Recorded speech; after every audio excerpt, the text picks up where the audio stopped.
What's going on, guys? Welcome to Pixel Nation. This is so cool. Uh, I'm doing a deck. Yeah, I'm doing a deck profile on what I played in the Panda Cup, which I got top four with. It's called Bugonk Burn or BPT if you're cool like me. Um, so I'm gonna show that off, and yeah, it's not that great. If I was building it today, and uh, I do it differently.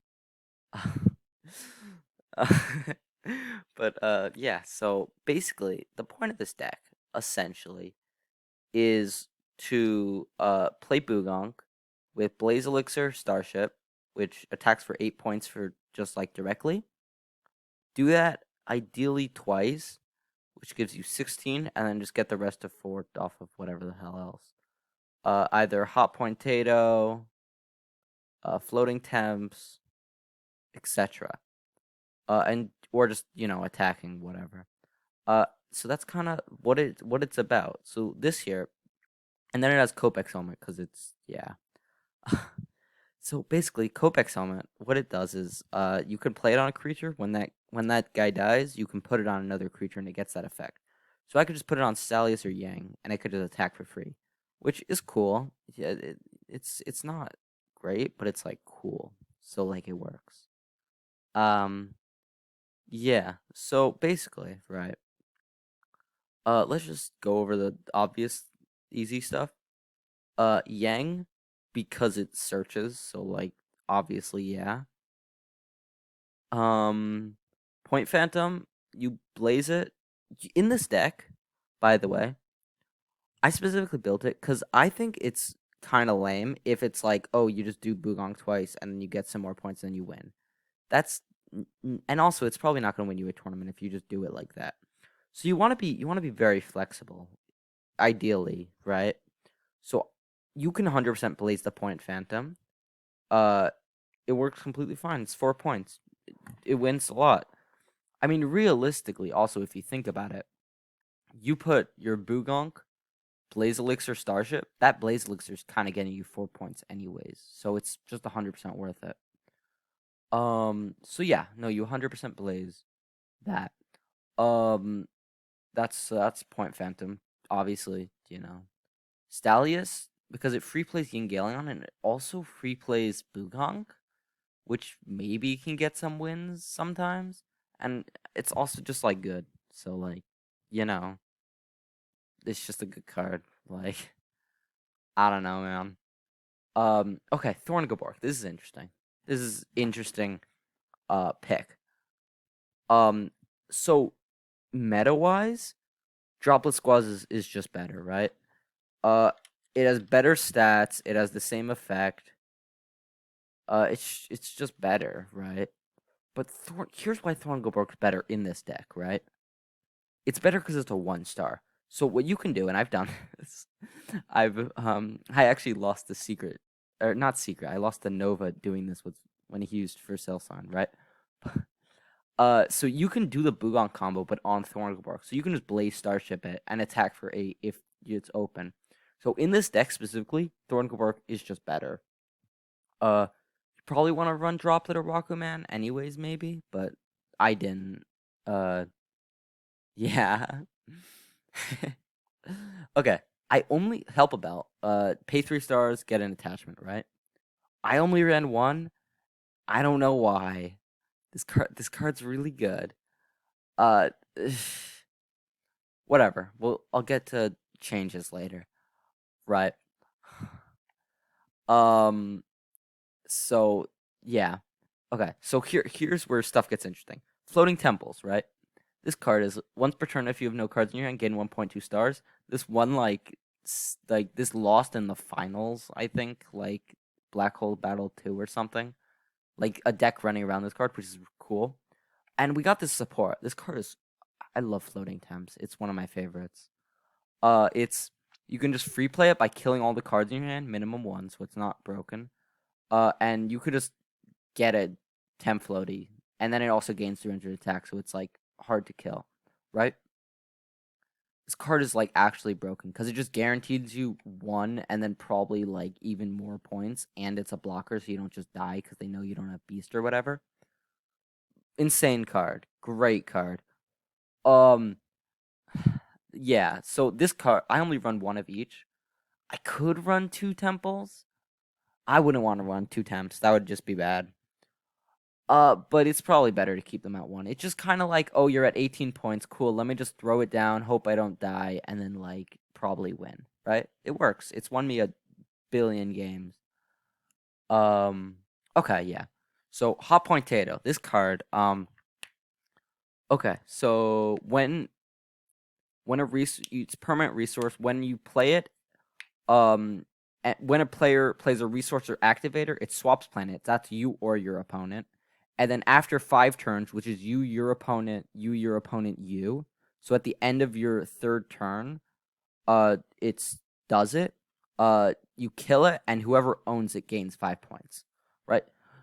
So it's the thing about this card is it's kind of broken, but it's also like not good because you're basically always gonna get 5 points if it's not killed every single time, right? And that's basically because it's your turn, so it ends on your turn. So as long as you have, I run Point Tree sometimes, or in this deck, this is why I run 2 Relo Mine, by the way, because drawing card is good, plus it's just guaranteed Pointato.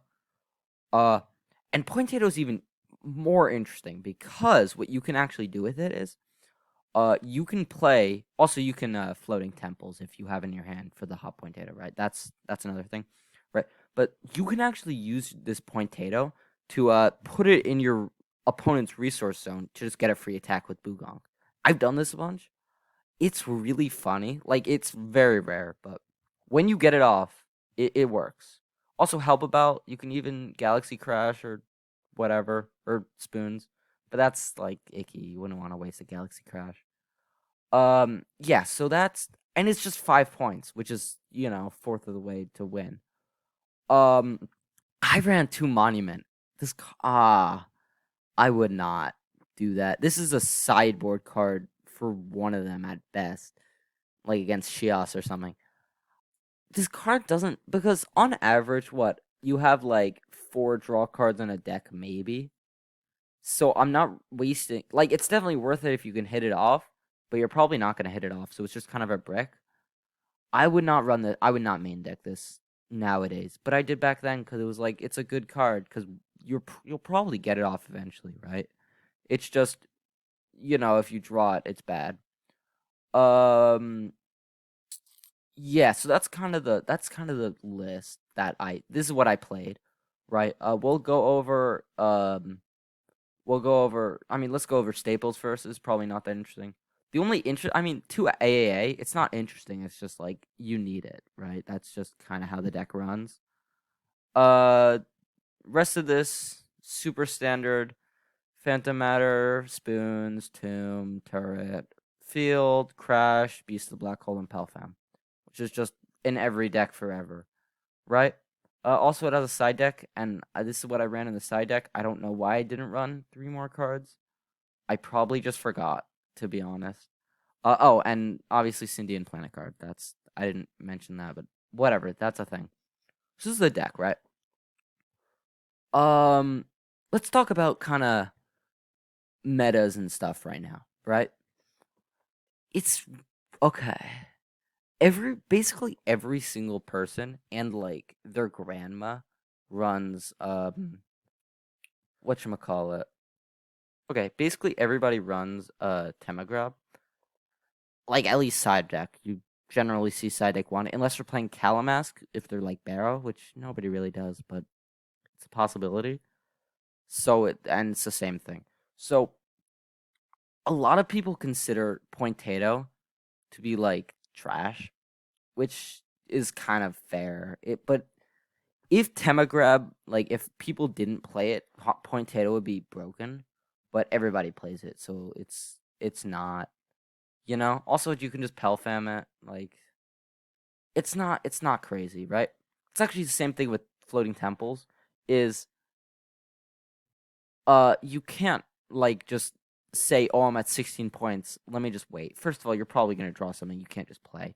But even still, you're just gonna get destroyed, and then you just lose the game because you have no cards in hand or whatever, right? Um, yeah. So that's what kind of makes that a thing. So obviously I'd cut the monument. Uh, this is it still kind of works. I don't know if I would really play it. I don't, but because I built a deck recently.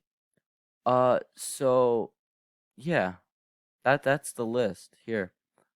Now I'm gonna show you how it did, and then what I would change about it. So let's go do that. Hello. Okay. We're here. This is deck. This is w- not. It's not exactly what I played in a Black Hole Battles because Diamond paid me off to play a point two, which I've since cut. So we're gonna go over all the tournament stats in a bit, but keep that in mind. I also won 2 games by forfeit, but that's whatever. That's besides the point, right? Anyways, so this is similar with a few differences. Stelius, Yang, Point, Kopex, right? That's all same, right? Bazafaza. I didn't know this card existed. I was looking through the database. I was like, wait a minute, why don't I play this card? It's kind of crazy. And then I did, so that's cool. I run 2 Helpable Bell here because I'm not an idiot. So that's kind of crazy. That's cool. Yeah. Bazafaz is insane because you can also like Galaxy Crash it, and then you still get the Bugonk. You can do some cool stuff with it. I don't know. Wait, does Angry Totem work on it? No, it's definitely opponent, right? Yeah. Okay. Okay. So you can't draw off your own card, but even still, that you probably wouldn't do it, but it kind of does stuff. Okay. Anyways, oh, 2 Beasts of the Conjurers. This card is good, and see the reason this card is good is it just gives you a zone, so and you're up trading or whatever. Also, you can blaze it. Where's blaze? Here. You can blaze it, and then it's just like 3 point attack or 6 point, and it's just hard to kill. It just kind of works. Like a big strat. I did forgot to mention this because I'm stupid, but the reason Syndian's kind of busted is in theory, this rarely happens, but when it does, people are like, whoa, is you got your Stalius or Yingalion out, right? You got your Bugonk. Your opponent can't attack the Bugonk because of Syndian, right?